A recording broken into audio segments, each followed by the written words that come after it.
In this video, we will go over a simple, repeatable method to set up the gears on your 4-speed Brompton. You will need some basic tools: an Allen key set, needle nose pliers, and a bike stand. First, make sure your axle bolts are tight and the wheel is centered in the dropout.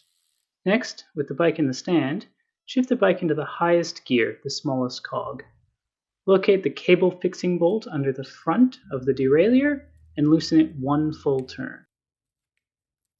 Next, we will set up the limit screws. First, we will set up the high limit screw. This is the one located toward the back of the derailleur.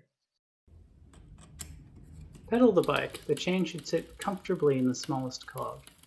If it wants to jump over to the right, toward the dropout side, turn the limit screw clockwise.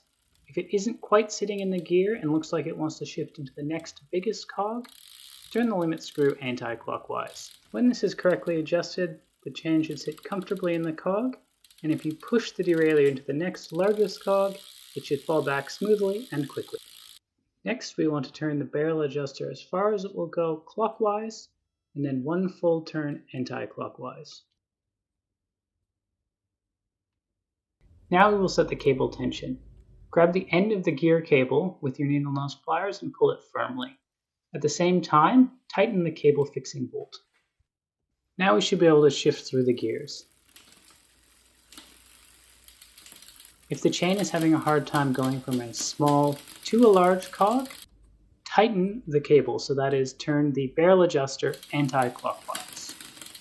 If it's the opposite, it's having trouble to return to the smaller cog from the bigger cog, loosen the cable, and that is turning the barrel adjuster clockwise.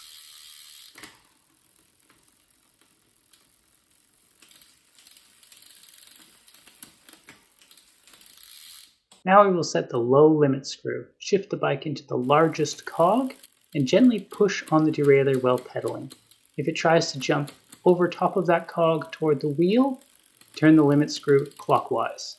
If the chain doesn't quite sit into the largest gear and looks as though it wants to shift into the next smallest gear, turn the limit screw anti-clockwise.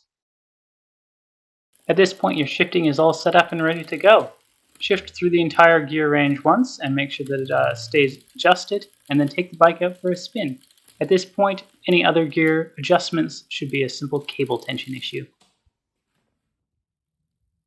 That's it for now. Thanks for watching. See you next time.